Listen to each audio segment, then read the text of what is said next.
Hello guys, we have made it to Gjirokaster by bus from Berat, which took us 3 hours and it was the hottest bus I have been on in my life. We were told to be at the bus station in Berat at least half an hour early, since there is only one bus a day that goes directly to Gjirokaster at 2 p.m. We got our tickets and waited until the bus took off. You would expect that if it's only one bus a day, it would at least be a decent one, but it was a little tin can as hot as hell, and I couldn't even look out my window. But eventually we arrived at 5 p.m. 3 hours later. We then took a taxi to our accommodation where we starfished the bed under the AC to cool down. But we made it. We are staying at Friend's Hostel, which has a beautiful view of the castle right there, and the old town is only a 5-minute walk away. Let's go and explore. Gjirokaster was one of the most memorable towns. We spent some time wandering along the characteristic houses. This beautiful town is full of houses with white facades, complete with wooden balconies, stone roofs, and so many windows in the typical Ottoman style, just like in Berat in the previous vlog. You can even visit inside the homes to see the interior of what a traditional Ottoman house would look like. But we did this in Bosnia already. The Old Bazaar is literally just the heart of the old town. Shops here sell beautiful trinkets, carpets, and ceramics.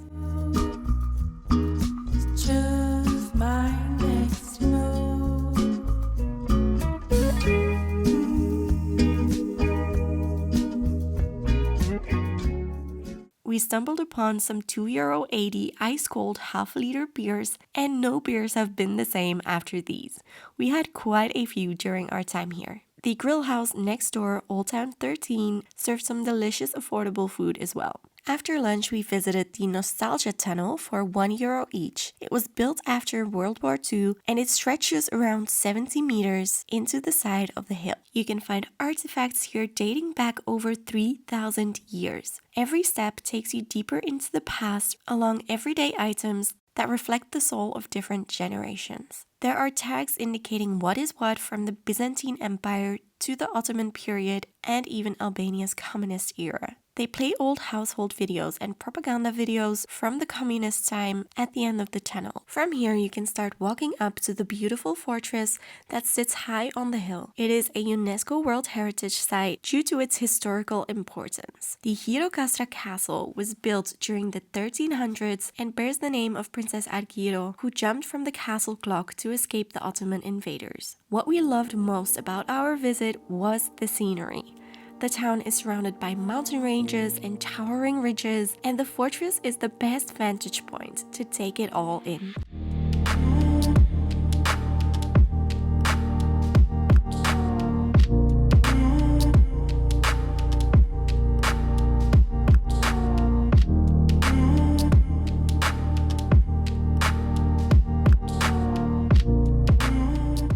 As soon as you enter the castle, you can see the gallery of cannons that have been collected over the years during various wars. There is another museum within the fortress to learn more about the town's interesting past. This plane from 1969 is an eye-catcher as well, with a very funny history that changes depending on who you ask about it. On one of the inner courtyards, you can find the stage where the National Folklore Festival has been held since the 1980s. This is a festival that is held every 4 years with different groups from every province of Albania. We weren't sure if we should visit the fortress since often one doesn't stand out from the other. However, that was not the case with the Gjirokaster fortress, and we were happy to pay it a visit.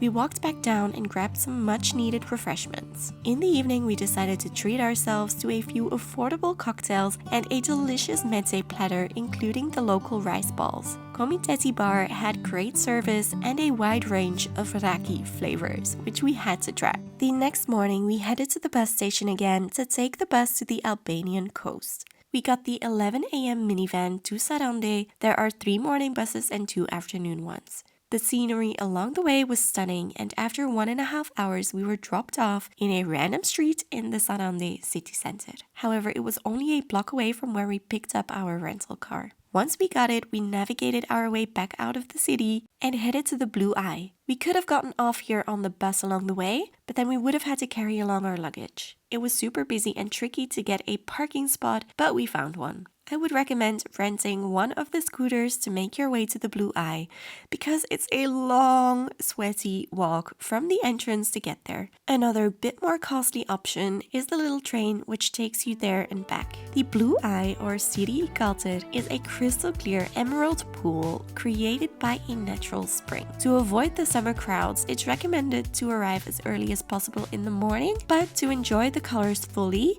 you'd have to have the sun shine into the Blue Eye. So maybe don't come too early. It does say that you're not allowed to swim, but plenty of people do so unfortunately, which can damage this beautiful natural place for future visitors. The water is apparently numbingly cold.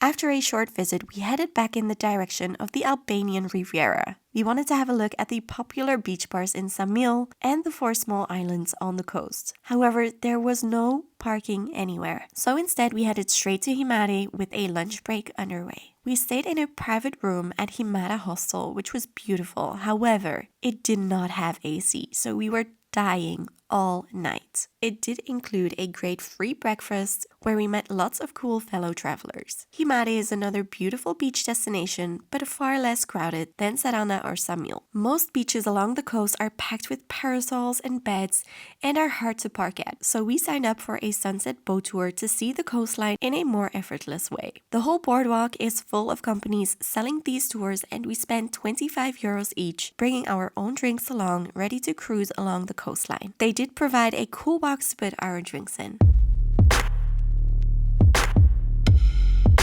We took off on a rather bumpy ride and spotted a cool camping along the seaside before seeing the other end of Himare. Here you can find the old town and the fortress, which is beautiful at sunset, but we didn't make it there. From here we had a look at some caves, which weren't super impressive, followed by a quick drive-by at the famous aquarium beach. Next to this one, we passed by Jale, where more of the mass construction was going on. You can see some bunkers along the coastline still that date back to the wars. Then it was finally time for the first swim stop at the beautiful Crystal Beach. We cracked open our cold beer as the beach filled with more boats. We cruised a bit further along the coast to some blue caves, which we did not feel like conquering the big waves for. I did not want to be stuck in a cave with a big wave coming crashing in. So we had another drink and then enjoyed some cave drive-bys.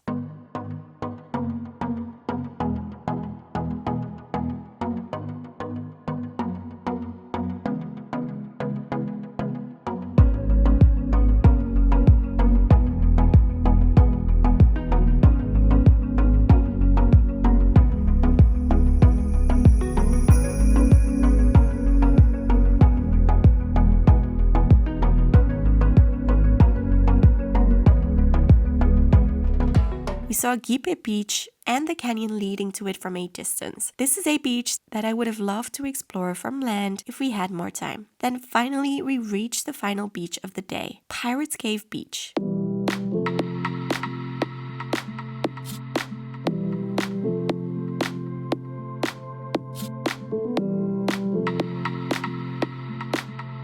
Most of the beaches on this boat trip were only accessible by boat. We had a great time and enjoyed our drinks and the music they were playing as the sun set before returning to town for one last dinner. And what better way for us to prepare for Greece than with an amazing Greek dinner at Tosteki Stigonia. We found possibly the best pistachio ice cream ever as we walked back, passing another cute taverna. I wish we had more time to try this one out. It looked so cute. We drove back to Saranda the next day, from where we took the ferry to Corfu, passing by the popular Palermo Castle and its mountain naval base, which was used for submarines. Don't forget to check out our previous vlogs about northern Albania and Berat as well. I hope you enjoyed this video, guys. If you did, give it a thumbs up and subscribe if you want to see the rest of the Albania videos.